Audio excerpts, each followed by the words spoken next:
ત્યારબાદ જેટલી સંખ્યા ઉપર બાર કરેલો છે તેટલા નવડા નીચે મૂકી દેવાના. તો આપણને આ સંખ્યાનું સાદુરૂપ. મિત્રો, આજના આપણા નવા વિડીયોમાં આપનું હાર્દિક સ્વાગત છે. જે કોઈ નવા યુઝર્સ છે તે પ્લીઝ ચેનલને સબસ્ક્રાઈબ કરો અને પ્લીઝ પૂરેપૂરો વિડીયો જોવાનો પ્રયત્ન કરો. અહીં આપણે એક્ઝામ્પલ્સ લેશું દશાંશ પદ્ધતિના.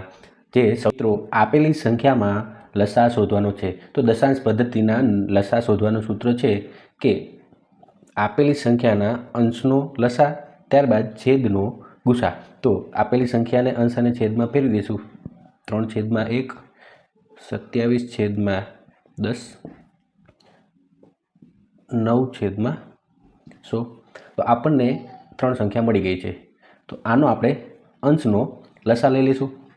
તો અંશનો લસા લેવો હોય તો આપણને 9 27 3 1 3 9 3 1 3 3 3 1 1 1 3 તરી 9 તરી 27 જે આપણને મળશે અંશનો લસા 27.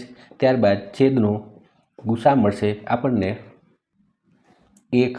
તો આપણો રાઈટ આન્સર રહેશે 27/1. મિત્રો, આપેલી સંખ્યામાં શોધવાનું છે કે ચડતા ક્રમમાં ગોઠવવાના છે. તો આપણે લઈ લઈશું 5/14. 5 અને 14 વચ્ચેનો ગેપ છે 9નો. ત્યારબાદ 6 અને 11 આ બે વચ્ચેનો ગેપ છે 5નો. ત્યારબાદ 7 અને છેદમાં 9 આ બે વચ્ચેનો ગેપ છે 2નો. ત્યારબાદ 8 અને 13 આ બે વચ્ચેનો ગેપ છે 5નો. ત્યારબાદ 9/10 આ બે વચ્ચેનો ગેપ છે 1નો.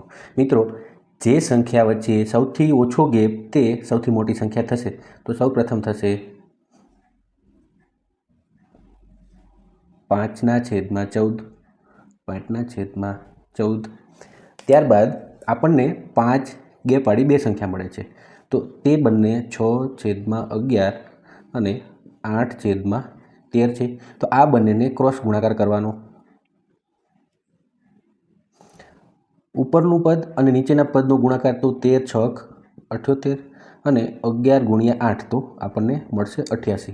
તો અહીં 6/11 જે નાનો ગુણાકાર મળે છે તે નાની સંખ્યા થશે. તો ત્યારબાદ આપણને મળશે 6/11 અને 8/13. ત્યારબાદની સંખ્યા આપણને મળે છે 7/9 અને 9/10. આ થઈ ગઈ આપણી ચડતા ક્રમમાં ગોઠવણી. તો રકમમાં દર્શાવ્યા પ્રમાણે આપેલી અપૂર્ણાંક સંખ્યામાં ઉતરતા ક્રમમાં ગોઠવીએ તો ત્રીજી સંખ્યા કઈ મળે છે. તો આપણે જોઈ લઈશું. પ્રથમ સંખ્યા 3/5 આ બે વચ્ચેનું અંતર છે 2નું.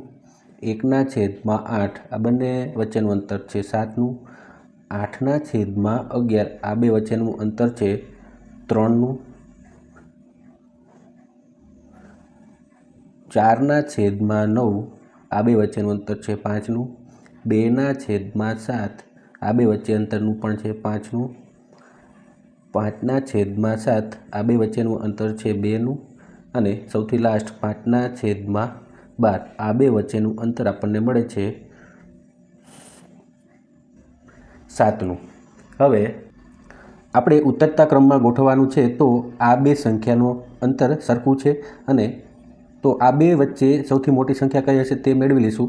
તો 3/5 5/7 તો 7 તરી 21 5 25. તો આપણને મળશે 5/7 જે મોટી સંખ્યા છે જે પ્રથમ આવશે. ત્યારબાદ આવશે 3/5.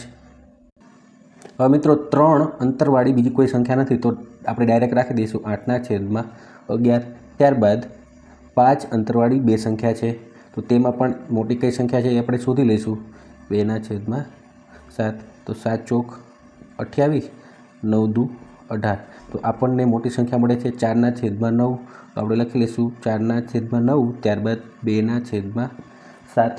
હવે ત્યાર પછીની સંખ્યા 7 વાળી સંખ્યા 2 છે 7ના અંતરવાળી. તો તેમાંથી મોટી સંખ્યા શોધી લઈશું 5/12. તો 12 × 12 8 × 40. તો આપણને આ સંખ્યા મોટી મળે છે. તો તે પ્રથમ લખીશું 5/12 ત્યારબાદ 1/8. મિત્રો હવે આપણને શું પૂછ્યું છે કે ઉતરતા ક્રમમાં ત્રીજી સંખ્યા શોધો. તો આપણે ઉતરતા ક્રમમાં ગોઠવી દીધી છે. આપણો રાઈટ આન્સર રહેશે 8/11. મિત્રો જો તમને મારી ટ્રીક પસંદ આવતી હોય તો વિડીયોને લાઇક કરો, શેર કરો અને ચેનલને પ્લીઝ સબસ્ક્રાઈબ કરો અને વિડીયો લાસ્ટ સુધી જોજો. હવે પછી આપણે 12નું એક્ઝામ્પલ જોશું. તો રકમમાં દર્શાવ્યા પ્રમાણે 0.63 બાર વત્તા 0.37 બારનો સરવાળો કરવાનો છે. તો પ્રથમ આપણે આ સંખ્યા લઈ લઈશું, જેનું સાદુરૂપ આપી દઈશું કે આપેલી સંખ્યા જેટલી સંખ્યા છે તેટલી લખી લેવાની. ત્યારબાદ જેટલી સંખ્યા ઉપર 12 કરેલો છે તેટલા નવડા નીચે મૂકી દેવાના. તો આપણને આ સંખ્યાનું સાદુરૂપ મળી ગયું. તો 0.37નું પણ આવી જ રીતે સાદુરૂપ થશે છેદમાં 99. હવે આ બંને સંખ્યાનો સરવાળો કરીએ. 63/99 વત્તા 37/99. તો બંનેના છેદ સરખા છે તો ઉપર સરવાળો થશે 100/99. મિત્રો 100/99 કરીએ તો 99.00099 જે આ સંખ્યા રિપીટ થશે તો આપણને રાઈટ આન્સર મળશે 1.01 બાર, જે આપણો રાઈટ આન્સર રહેશે.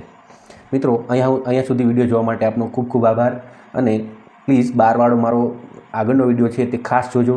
તેના વિશે મેં પૂરી ડિટેલમાં આપને 12 વિશે બધું સમજાવી દીધું છે. તો જય હિન્દ, જય ભારત.